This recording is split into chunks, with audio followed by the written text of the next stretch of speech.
This is GenX Movie Month, the series where I revisit a month of movies from my latchkey kid childhood, including how these films are viewed by modern audiences.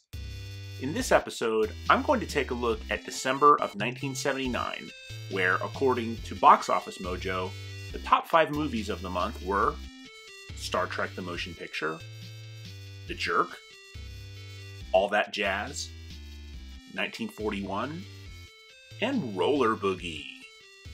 I chose this month because of the first Star Trek movie, and the series upon which it was based, because that was a huge part of my childhood.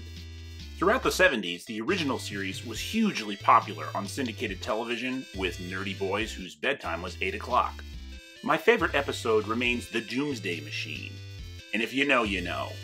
It's available on Paramount Plus, but sadly the remastered version that replaces the original, charming, low-budget effects with CGI ones. This month also features the release of 2 of the 5 Best Picture nominees for 1979, and a transformative performance for the iconic Steve Martin. Here's the Box Office Mojo table for the month, and you might notice that the data from that far back does not distinguish between the gross receipts for the month and the total gross each film would bring in for its entire run. Revenue data just wasn't kept in the same level of detail as is done today. The peak number of theaters in the month seems pretty accurate though. Notice, for example, that All That Jazz was only in 5 theaters. That was the minimum number in order to make it eligible for Oscar consideration in 1979. And it was common then for producers to try to create a recency bias for the nominees with a small December release, since nominations got voted on in January before being announced in late February. Star Trek the Motion Picture was very much Paramount's response to Fox's success with Star Wars, and the only one of these 5 I saw in theaters that December. Creator Gene Roddenberry had to give up legal control to a corporate entity when the original series started, and while at the beginning that was a far friendlier Lucille Ball, through a series of mergers by the time this movie got produced, Paramount Pictures was firmly in charge, and it shows in the final product.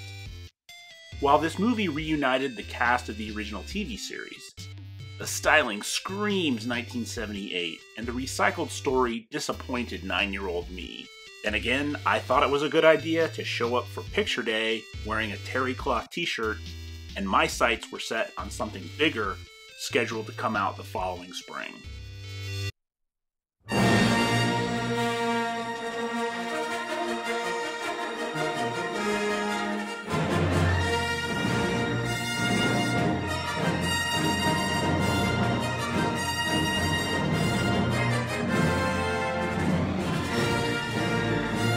By far the most memorable scene for me, which you can catch yourself on HBO Max at the time of this recording, is when Kirk and Scotty circle the dry-docked Enterprise with the new theme music blaring in all its glory.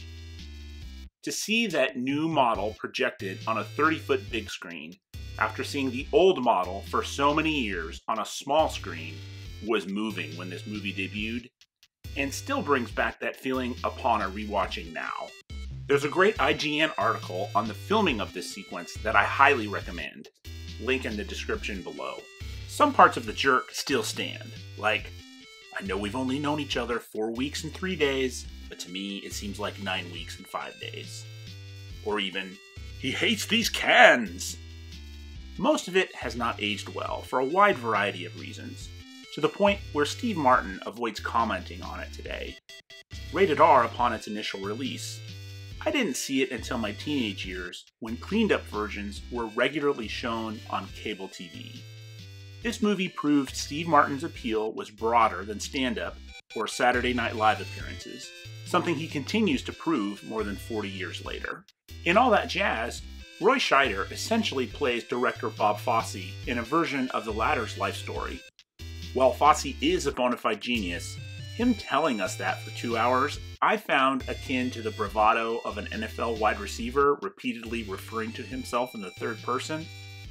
It did get nominated for 9 Oscars, winning 4. 1941 is considered by many to be Steven Spielberg's worst movie, and it remains the only one that I turned off in the middle upon attempting a VHS viewing later in the 80s. You'd think peak Belushi, post-SNL and Animal House, pre-Blues Brothers would be enough to save this, but you'd be wrong. A full 7 years after starring in The Exorcist, Linda Blair leads an attempt to take advantage of the roller disco craze of the late 70s, which was a real thing. The lone entry on this list I have not seen. Reviews are about what you'd imagine, and it did not bode well for another movie based on a roller disco that would come the following August. Although that one was so bad, it inspired a farce Broadway jukebox musical featuring tracks from ELO.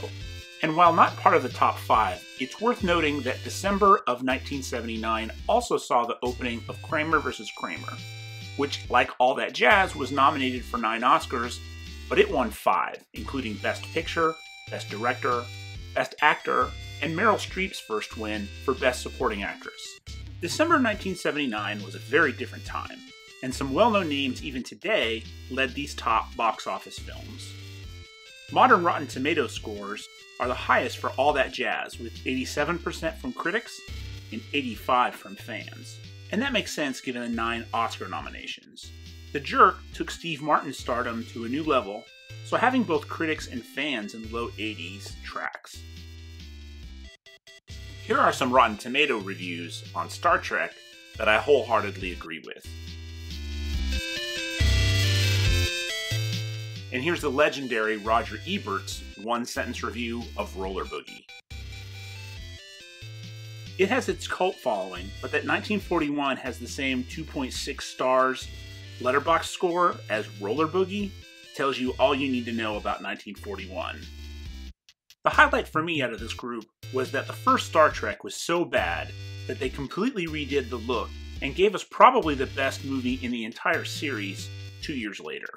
From a business perspective, looking back on this first Star Trek movie with its opening of 1,002 theaters shows us just how different the movie business was in December of 1979.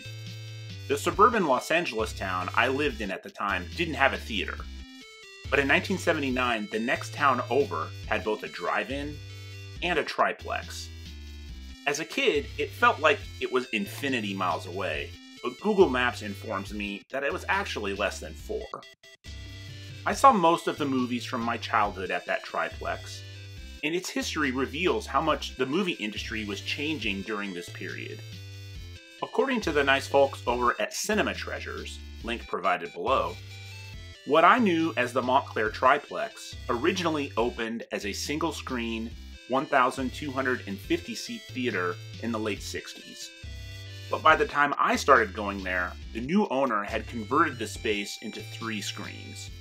That would continue all over the country as theaters drew smaller crowds and theater owners changed the configuration of their properties in order to offer a wider variety of titles.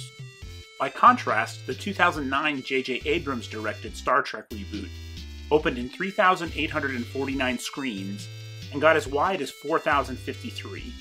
Something that just wasn't possible in 1979 given the landscape at the time. Background music for this episode was kindly provided by my brilliant brother-in-law, which you may recognize as an 8-bit Nintendo-style cover of the Pina Colada song, which was number 5 on the Billboard Hot 100 chart in early December 1979.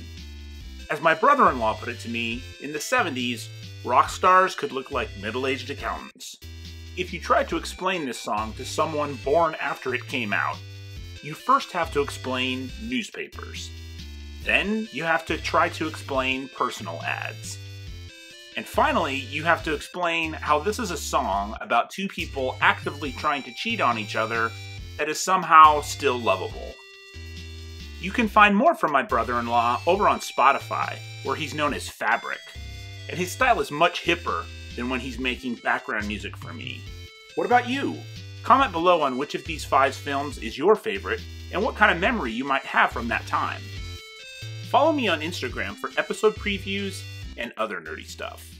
Link to my profile in the description below. And please support the channel with a like and subscribe below. That's it for this installment, but join me next time when I examine June of 1984, which is when I graduated from junior high school. Thanks for watching.